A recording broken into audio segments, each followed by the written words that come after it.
Bible एक वर्ष में।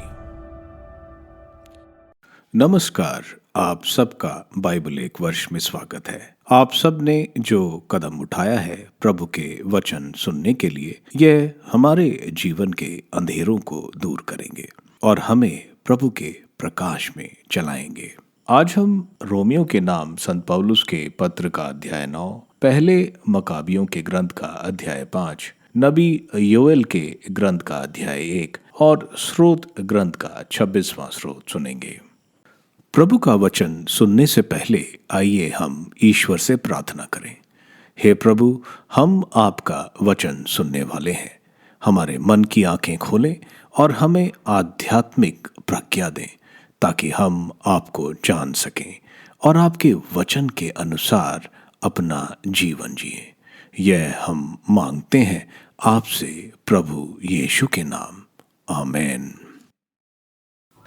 रोमियो के नाम संत पौलुस का पत्र, अध्याय 9, इज़राइल का चुनाव और पाप। मैं मसीह के नाम पर सच कहता हूँ और मेरा अंतःकरण पवित्र आत्मा से प्रेरित होकर मुझे विश्वास दिलाता है कि मैं झूठ नहीं बोलता। मेरे हृदय में बड़ी उदासी तथा निरंतर दुख होता है। मैं अपने रक्त संबंधी भाइयों के कल्याण के लिए मसीह से वंचित हो जाने के लिए तैयार हूँ। वे इज़राइली हैं। ईश्वर ने उन्हें गोद लिया था। उन्हें ईश्वर के सानिध्य की महिमा, विधान संहिता, उपासना तथा प्रतिज्ञाएं मिली है। कुलपति उन्हीं के हैं और मसीह उन्हीं में उत्पन्न हुए हैं। मसीह सर्वश्रेष्ठ है तथा युगों युगों तक परम धन्य ईश्वर है, आमीन। फिर भी यह नहीं समझना चाहिए कि ईश्वर का वचन रद्द हो गया है, क्योंकि इज़राइल के वंश में उत्पन्न सभी लोग सच्चे इज़राइली नहीं हैं और इब्राहिम के वंश में जन्म लेने से ही सभी उनकी सच्ची संतान नहीं हो जाते, क्योंकि धर्म ग्रंथ कहता है जो इसहाक के वंश में जन्म लेते हैं वही तुम्हारे वंश माने जाएंगे। इसका अर्थ यह है कि जो प्रकृति के अनुसार जन्म लेते हैं वे ईश्वर की संतान नहीं है, बल्कि जिनका जन्म प्रतिज्ञा के अनुसार हुआ वही वंशज माने जाते हैं। क्योंकि प्रतिज्ञा इस प्रकार थी, मैं अगले वर्ष फिर आऊंगा और तब सारा के एक पुत्र होगा। इतना ही नहीं, रबेका एक ही पुरुष हमारे पूर्वज इसहाक से गर्भवती हुई। बच्चों का जन्म भी नहीं हुआ था और उन्होंने उस समय तक कोई पाप या पुण्य का काम नहीं किया था जब रबेका से यह कहा गया, अग्रज अपने अनुज के अधीन रहेगा। यह इसलिए हुआ कि ईश्वर का निर्णय बना रहे और यह निर्णय मनुष्य के कर्मों पर नहीं बल्कि बुलाने वाले के स्वतंत्र चुनाव पर निर्भर है। इसलिए धर्म ग्रंथ में लिखा है, मैंने याकूब से प्रेम किया और एसाव से बैर। इस संबंध में हम क्या कहें? क्या ईश्वर अन्याय करता है? एकदम नहीं। उसने मूसा से कहा, मैं जिस पर दया करना चाहूंगा उसी पर दया करूंगा और जिस पर तरस खाना चाहूंगा उसी पर तरस खाऊंगा। इसलिए यह मनुष्य की इच्छा या उसके परिश्रम पर नहीं बल्कि दया करने वाले ईश्वर पर निर्भर रहता है। धर्म ग्रंथ फिरौन से कहता है, मैंने तुमको इसलिए ऊपर उठाया है कि तुम में अपना सामर्थ्य प्रदर्शित करूं और सारी पृथ्वी पर अपने नाम का प्रचार करूं। इसलिए ईश्वर जिस पर चाहे दया करता है और जिसे चाहे हठ धर्मी बना देता है। ईश्वर परम स्वतंत्र है। तुम मुझसे कहोगे तो ईश्वर मनुष्य को क्यों दोष देता है? ईश्वर की इच्छा का विरोध कौन कर सकता है? अरे भाई, तुम कौन हो जो ईश्वर से विवाद करते हो? क्या प्रतिमा अपने गढ़ने वाले से कहती है, तुमने मुझे ऐसा क्यों बनाया? क्या कुम्हार को यह अधिकार नहीं कि वह मिट्टी के एक ही लोदे से एक पात्र ऊंचे प्रयोजन के लिए बनाए और दूसरे पात्र साधारण प्रयोजन के लिए? यदि ईश्वर ने अपना क्रोध प्रदर्शित करने तथा अपना सामर्थ्य प्रकट करने के उद्देश्य से बहुत समय तक कोप के उन पात्रों को सहन किया जो विनाश के लिए तैयार थे, तो कौन आपत्ति कर सकता है? उसने ऐसा इसलिए किया कि वह दया के उन पात्रों पर अपनी महिमा का वैभव प्रकट करना चाहता है। जिन्हें उसने प्रारंभ से ही उस महिमा के लिए तैयार किया था। वे दया के पात्र हम हैं, जिन्हें उसने केवल यहूदियों में से बुलाया है, बल्कि गैर यहूदियों में से भी, जैसा कि वह होशुआ के ग्रंथ में कहता है, जो लोग मेरी प्रजा नहीं थे मैं उन्हें अपनी प्रजा कहूंगा, और जो मुझे प्रिय नहीं थे मैं उन्हें प्रिय कहूंगा। और जिस जगह उसने उनसे यह कहा था, तुम मेरी प्रजा नहीं हो, उसी जगह वे जीवंत ईश्वर के पुत्र कहलाएंगे। इजरायली कर्म कांड पर निर्भर रहे। ईसायास इजराइल के विषय में पुकार कर कहते हैं, इजरायलियों की संख्या समुद्र के बालू कणों के सदृश क्यों ना हो, फिर भी उनमें अवशेष मात्र मुक्ति पाएंगे, क्योंकि प्रभु पूर्ण रूप से एवं शीघ्र ही पृथ्वी पर अपना निर्णय पूरा करेगा। ईसायास ने पहले भी कहा था, यदि विश्वमंडल के प्रभु ने हमारे लिए राष्ट्र का बीज मात्र नहीं छोड़ा होता, तो हम सोदोम और गोमोरा के सदृश बन गए होते। हम क्या कहें? इसका निष्कर्ष ये है कि गैर यहूदियों ने जो धार्मिकता की खोज में नहीं लगे हुए थे, धार्मिक अर्थात विश्वास पर आधारित धार्मिकता प्राप्त की, परंतु इजराइल जो धार्मिकता की संहिता के प्रति उत्साह दिखाता था, संहिता की परिपूर्णता तक नहीं पहुंच सका। ऐसा क्यों हुआ? क्योंकि इजरायली विश्वास पर नहीं बल्कि कर्मकांड पर निर्भर रहते थे। उनके पैर ठोकर के पत्थर से लग गए और वे गिर पड़े। जैसा कि लिखा है, देखो मैं सिय्योन में ठोकर का पत्थर, लोगों को गिरने वाली शिला रख देता हूँ। जो उस पर विश्वास करता है उसे लज्जित नहीं होना पड़ेगा। मैकबीज का पहला ग्रंथ अध्याय 5। इदमिया और अमोन से यूदा का युद्ध। आसपास के गैर यहूदी लोग यह जानकर बहुत क्रुद्ध हुए कि वेदी बनाई गई है और पहले की ही तरह मंदिर का प्रतिष्ठान हुआ है। उन्होंने निश्चय किया कि वे अपने यहाँ रहने वाले याकूब वंशियों को निर्मल कर दें और वे इधर उधर बिखरे हुए यहूदियों को मारने और उन पर अत्याचार करने लगे। इसलिए यूदा ने इदमियों के अगब्रत्तेन में निवास करने वाले एसाव वंशियों पर आक्रमण किया, क्योंकि वे इजरायलियों को तंग करते थे। उसने उन्हें पराजित कर भगा दिया और लूटा। उसे बयानियों की दुष्टता का भी याद आई, जो लोगों के लिए फंदा जैसे हो गए थे, क्योंकि वे रास्ते पर उनकी घात में बैठे रहते थे। उसने उन्हें उनके बुर्जों में बंद कर घेर लिया और उनका सर्वनाश करने का निश्चय किया। तब उसने बुर्जों और उनमें रहने वाले लोगों को सब कुछ को जला दिया। इसके बाद वह अमोनियों के विरुद्ध आगे बढ़ा। वहां उसे एक बड़ी सेना और बहुत लोग मिले। तिमोथेव उनका नेता था। उसने उनसे कई लड़ाइयां लड़ी, उन्हें हराया और उनका विनाश कर डाला। उसने याजेर और उसके आसपास के गांव भी अधिकार में कर लिए। तब वह यहूदिया लौट गया। यहूदियों के रक्षार्थ 2 दलों का प्रस्थान। तब गिलियाद में रहने वाले गैर यहूदी लोग उस देश के निवासी यहूदियों के विरुद्ध इस नियत से एकत्र हुए कि वे उनका सर्वनाश कर दें। इस पर उन्होंने दथेमा गढ़ में शरण ली और यूदा और उसके भाइयों के नाम पत्र भेजे। उन्होंने लिखा, गैर यहूदी हमारा सर्वनाश करने जमा हो गए हैं। वे वह गढ़ घेर लेने की तैयारी कर रहे हैं जिसमें हमने शरण ली रखी है। तिमोथेव उनका सेनाध्यक्ष है, इसलिए आप लोग आकर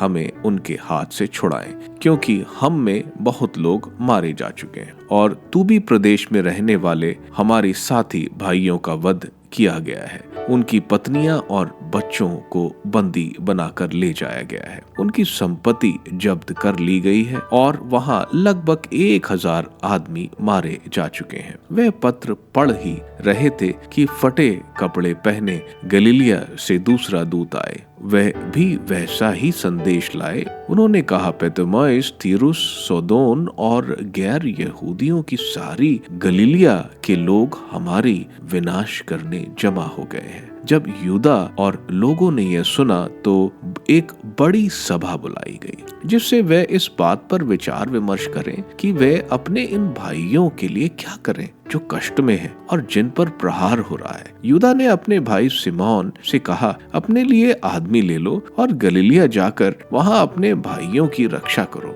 मैं भाई योनाथन को लेकर गिलियाद जाऊंगा। उसने रक्षा के लिए जकरिया के पुत्र यूसुफ और जनता के अध्यक्ष अजरिया को सेना के शेष लोगों के साथ वहीं यहूदिया में छोड़ दिया। उसने उन्हें यह आज्ञा दी, आप इन लोगों के प्रधान रहिए, किंतु जब तक हम नहीं लौटे आप गैर यहूदियों के साथ लड़ाई नहीं छेड़ें। गलीलिया जाने के लिए सिमोन को 3000 आदमी दिए गए और गिलियाद देश जाने के लिए यूदा को 8000। गिलिया और गिलियाद में युद्ध। सिमोन गलीलिया पहुंचा और उसने गैर यहूदियों से कई युद्ध किए। वे उससे पराजित होकर भाग गए और उसने उन्हें पैतमोइस के फाटक तक खदेड़ दिया। उनमें लगभग 3000 आदमी मारे गए। उसने उन्हें लूट भी लिया। वह गलीलिया और अरबत्ता के यहूदी को उनकी पत्नियों, बाल बच्चों और उनकी सारी संपत्ति के साथ सकुशल यहूदिया ले चला। इधर यूदा मकाबी और उसका भाई योनाथन यारदन पार कर उजाड़ खंड में 3 दिन यात्रा करते रहे। वहां उनकी भेंट नबतिया लोगों से हुई। उन्होंने उनका शांतिपूर्ण स्वागत किया और उन्हें बताया कि गिलियाद में उनके भाई बंधुओं पर क्या बीती तथा उनमें कितने लोग बसोर, अलेमा, खसफो, मकैद और करनाइम में घिरे पड़े हैं। वे सब बड़े किलाबंद नगर हैं। उन्होंने यह भी बतलाया कि गिलियाद के अन्य नगरों में भी लोग घिरे पड़े हैं और शत्रुओं ने यह निश्चय किया है कि वह अगले दिन उन गढ़ों पर आक्रमण करेंगे, उन्हें अधिकार में कर लेंगे और एक ही दिन में उन सब का विनाश कर डालेंगे। यूदा तुरंत अपनी सेना के साथ मुड़ा और बसोरा के उजाड़ खंड की ओर चल पड़ा। उसने उस नगर पर अधिकार कर लिया और वहां के सभी पुरुषों को तलवार के घाट उतार दिया। नगर को पूरी तरह लूट लिया और उसे जला दिया। वहां से रात को चलकर वह दथोमा गढ़ पहुंचा। सुबह हुई तो उनके सैनिकों ने यह देखा कि वहां असंख्य लोग इकट्ठे पड़े हैं। वे उस समय गढ़ पर अधिकार करने के उद्देश्य से सीढ़ियां और अन्य यंत्र ठीक कर रहे थे। गढ़ पर आक्रमण होने ही जा रहा था जब यूदा ने यह देखा कि आक्रमण प्रारंभ हो गया है और युद्ध का भीषण कोलाहल और तुरहियों की ध्वनि नगर से आकाश तक गूंज उठी। तो उसने अपने आदमियों से यह कहा, आज तुम्हें अपने भाइयों के लिए युद्ध करना होगा। वह अपनी सेना को 3 दलों में बांटकर शत्रुओं पर पीछे से टूट पड़ा। वे तुरहियां बजाते और ऊंचे स्वर से प्रार्थना करते थे। जैसे ही तिमोथेव के आदमियों ने देखा कि यह मकाबी की सेना है तो वह उसके सामने से भाग खड़े हुए। यूदा ने उन्हें इतनी बुरी तरह हराया कि उस दिन उनके लगभग 8000 आदमी खेत आए। इसके बाद उसने अलेमा की ओर मुड़कर उस पर आक्रमण किया और उसे अधिकार में कर लिया। वहां के सभी पुरुष को मार डाला, उसे लूटा और जला दिया। वहां से चलकर उसने खसफो, मकैद, बसोर और गिलियाद के अन्य नगरों पर अधिकार किया। इसके बाद तिमोथेव ने एक दूसरी सेना एकत्र की और नदी के उस पार रफोन के सामने पड़ाव डाला। यूदा ने पड़ाव की जांच पड़ताल के लिए आदमी भेजे और उन्होंने उसे यह सूचना दी, हमारे आसपास के सभी गैर यहूदी उसके साथ हैं। उसकी सेना बहुत बड़ी है और किराए के अरब भी उसके सहायक हैं। वे नदी के उस पार पड़ाव डाले पड़े हैं और आप पर आक्रमण करने को तैयार है। यह सुनकर यूदा उनका सामना करने निकल पड़ा। तिमोथेव यूदा और उसकी सैनिकों को नदी के पास आते देख अपने सेनापतियों से बोला, यदि वह हमसे पहले नदी पार कर हम पर आक्रमण करता है तो हम उसके सामने नहीं टिक सकेंगे, वह हमें पराजित कर देगा। किंतु यदि वह डरता और नदी के उस पार पड़ाव डाले पड़ा रहता है तो हम नदी पार करेंगे और हम जीत लेंगे। यूदा धारा के किनारे पहुंचा और उसने नदी के पास जनता के अधिकारियों का पहरा बैठाकर उन्हें यह आदेश दिया, कोई भी यहाँ डेरा नहीं डाले, सबको युद्ध करने जाना है। सेना के पहले ही वह स्वयं नदी पार कर गया और सब लोग उसके पीछे हो लिए। गैर यहूदियों उनसे पूरी तरह पराजित हुए। उन्होंने अपने शस्त्र फेंक कर करनाइम के मंदिर में शरण ली। यहूदियों ने नगर को अपने अधिकार में कर लिया और मंदिर और उसमें रहने वालों को सबको जला दिया। इस प्रकार करनाइम यहूदियों के अधीन हो गया और फिर यूदा का सामना नहीं कर पाया। इसके बाद यूदा ने यूदा देश लौटने के लिए गिलियाद में रहने वाले सभी इजरायलियों को उनकी पत्नियों, बच्चे और संपत्ति के साथ एकत्रित किया। वे बड़ी संख्या में जमा हो गए। वे चलते चलते एफ्रम पहुंचे, जो एक बड़ा किलाबंद नगर था। उसके दाएं बाएं कोई मार्ग नहीं था, उसे पार करना जरूरी था। उस नगर के निवासियों ने उन्हें रोक दिया और फाटक बंद कर पत्थर लगा दिया। यूदा ने उसके यहाँ दूत भेजकर शांति का यह प्रस्ताव किया, अपने देश पहुंचने के लिए हम आपकी भूमि पार करना चाहते हैं। कोई आपको हानि नहीं पहुंचाएगा, हम उसे केवल पैदल पार करना चाहते हैं। किंतु वे उसके लिए फाटक खोलने को राजी नहीं हुए। तब यूदा ने पड़ाव में घोषणा की कि जो जहां हो वहां तैयार हो जाए। अतः सैनिक तैयार हो गए। यूदा पूरे दिन और पूरी रात उस नगर से युद्ध करता रहा। इसके बाद नगर उसके हाथ आ गया। उसने सभी पुरुषों को तलवार की घाट उतार दिया, नगर का सर्वनाश कर दिया और उसे लूटा। उसने लाशों पर पैर रखकर नगर में प्रवेश किया। इसके बाद वे यॉर्दन पार कर बेतशैन के विस्तृत मैदान की ओर बढ़े। यूदा बार बार पीछे के लोग को इकट्ठा करता था और जब तक वे यूदा देश नहीं पहुंचे तब तक वह मार्ग में लोगों को साहस बांधता था। वे हर्ष और उल्लास के साथ सिय्योन पर्वत पर चढ़े और उन्होंने होम बलियां चढ़ाई, क्योंकि सभी सकुशल लौट आए थे और उनमें एक भी खेत नहीं रहा। यमानियों के पास यहूदियों की हार। जब यूदा और योनातान गिलियाद में थे और उनका भाई सिमोन गलीलिया में पतिमोस के सामने पड़ाव डाले पड़ा था, तब जकरिया के पुत्र यूसुफ और अजरिया ने, जो सेनापति थे, उनके साहसी कार्यों और उनकी लड़ाइयों के संबंध में सुना। उन्होंने कहा, चलो हम भी अपना नाम कमाएं और आसपास के गैर यहूदियों से युद्ध करने चले।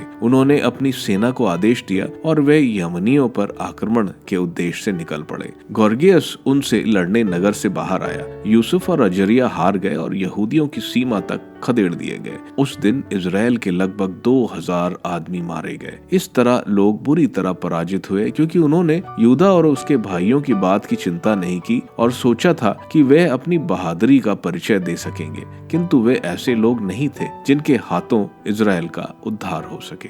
यूदा दक्षिण और पश्चिम की ओर, इजराइल भर में और सारे गैर यहूदियों के बीच जहाँ कहीं वीर यूदा और उसके भाइयों की चर्चा होती, उन्हें सर्वत्र सम्मान की दृष्टि से देखा जाता। लोग आते और उन्हें बधाई देते। यूदा अपने भाइयों के साथ चल पड़ा और उसने दक्षिण में रहने वाले एसाव वंशियों से युद्ध किया। उसने हेब्रोन और उसके निकटवर्ती नगरों को पराजित किया, उनके मोर्चे ध्वस्त कर दिए और उनके आसपास के बुर्ज जला दिए। इसके बाद वह मरीसा होते हुए फिलिस्तिया की ओर चल पड़ा। उस दिन लड़ाई में कई याजकों की मृत्यु हो गई, जो अपनी वीरता का परिचय देने के लिए दुस्साहस से लड़ाई में गए थे। फिर यूदा अजौत की ओर गया, जो फिलिस्तीनिया के अधिकार में था। उसने उनकी वेदियां ध्वस्त कर दी, उनकी देव मूर्तियां जला डाली, नगर लूटे और यूदा लौट आया। योएल का ग्रंथ अध्याय 1। विपत्ति पर विलाप और इज़राइल का पश्चाताप। यह प्रभु की वाणी है जो पेतुएल के पुत्र योएल को प्राप्त हुई। देश के नाश पर विलाप गीत। वृद्धों सुनो, सब निवासियों कान दो। क्या तुम्हारे दिनों में या तुम्हारे पूर्वजों के दिनों में कभी ऐसी विपत्ति आई थी? तुम इसका वर्णन अपने बाल बच्चों से कर दो। बाल बच्चे भी अपनी संतान से और उनकी संतान फिर आगामी पीढ़ियों से इसका वर्णन करती जाए।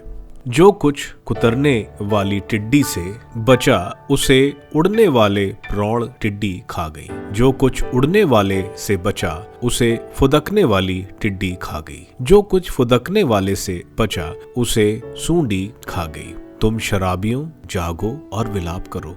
अंगूरी पीने वालों हाय हाय मचाओ, क्योंकि अब ताजी अंगूरी तुम्हारे मुंह से छिन गई है। यह इसलिए कि मेरे देश पर एक शक्तिशाली राष्ट्र असंख्य सेना लेकर चढ़ाया है। उसके दांत सिंहों के दांतों के से हैं और उसकी डाढ़ें सिंहनी की जैसी हैं। उसने मेरी दाखबरियों को उजाड़ दिया है। उसने मेरे अंजीर के वृक्षों को चीर फाड़ कर डाला है। उसने उनकी छाल झाड़ कर गिरा दी है, जिससे उनकी डालियां सफेद हो गई हैं। वर की मृत्यु पर जिस तरह विधवा कन्या टाट ओढ़कर विलाप करती है, तुम मातम मनाओ। प्रभु ईश्वर के मंदिर में अन्न की बलि और अंगूरी का तरण बंद हो गए हैं। प्रभु के सेवक याजक शोक मना रहे हैं। खेत उजड़ गए हैं, धरती शोकाकुल है, क्योंकि अनाज नष्ट हो गया है। दाखलताएं बर्बाद हो गई हैं, तेल सूख गया है। किसानों, गेहूं और जौ की फसल के लिए तुम शोक करो। दाखबारियों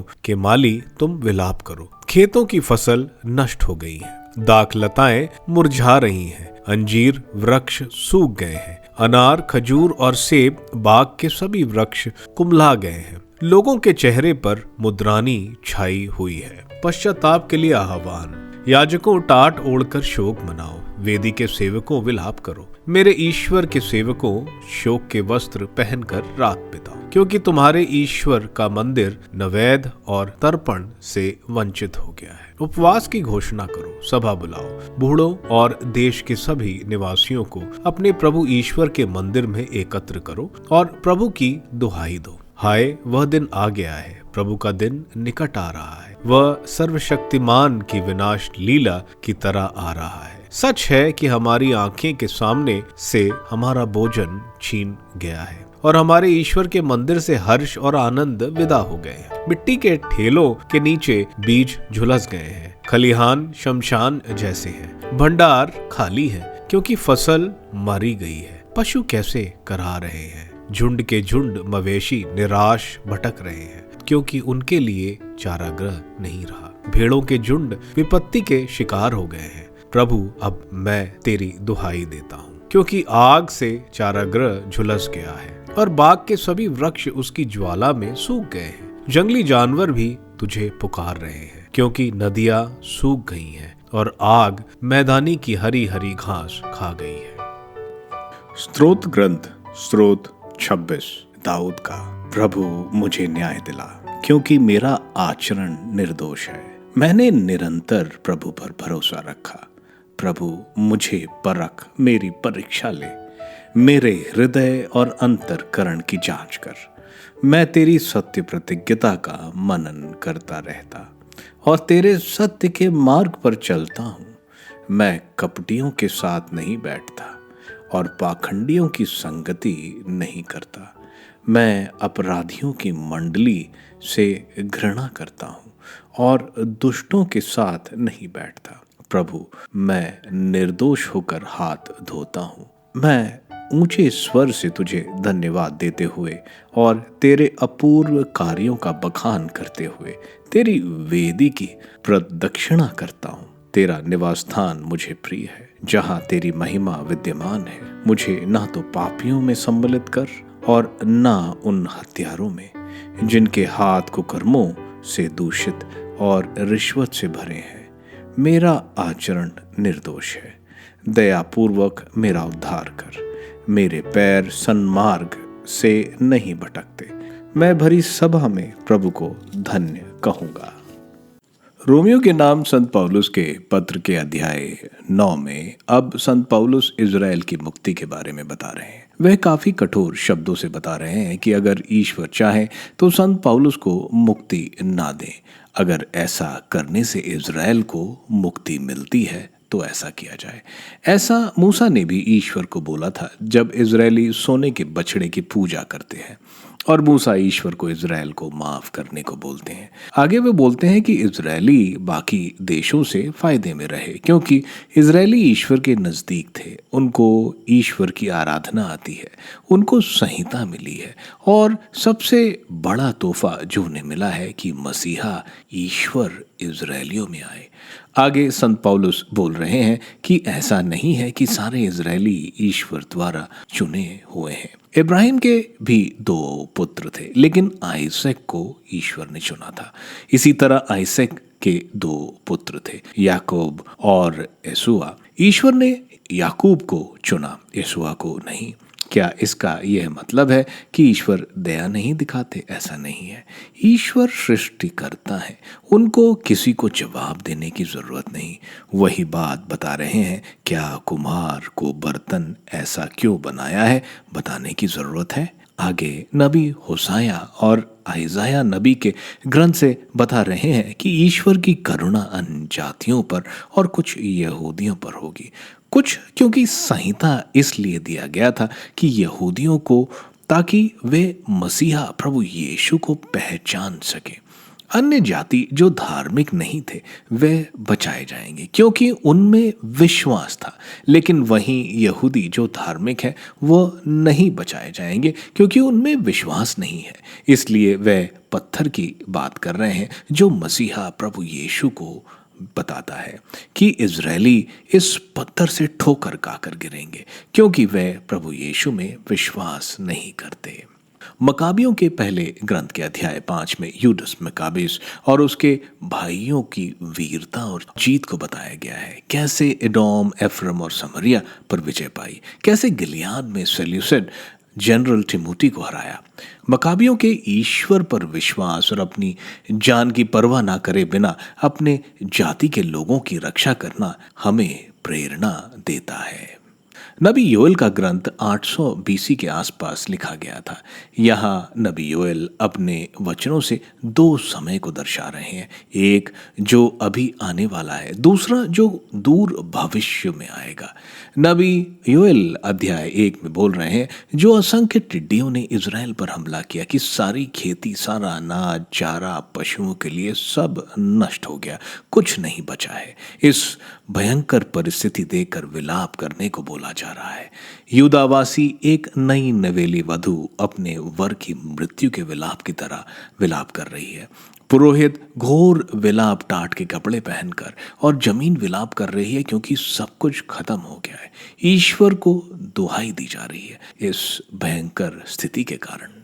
स्रोत ग्रंथ का 26वां स्रोत एक विलाप का स्रोत है। स्रोतकार जो गलत आरोप लगे हैं उस पर ईश्वर से न्याय मांग रहा है। वह अपना केस प्रस्तुत कर रहा है और अपने को निर्दोष और उससे कोई गलती नहीं हुई है वह बता रहा है। स्रोतकार दुष्ट की मौत जैसी मौत नहीं पाएगा और ईश्वर के मुक्ति का पूरा भरोसा है उसे, और वे प्रभु के मंदिर आकर उनकी प्रशंसा सारे भक्तों के सामने करेगा। आप सबको धन्यवाद ईश्वर के वचन सुनने के लिए। मैं आपसे विनती करता हूं कि आप बाइबल एक वर्ष में को दूसरों के साथ शेयर करें, क्योंकि प्रभु का वचन स्वयं प्रभु यीशु है। प्रभु को दूसरों को देने वालों को प्रभु की आशीष जरूर मिलेगी। मैं आप सबका बड़ी बेसब्री से कल इंतजार करूंगा। धन्यवाद।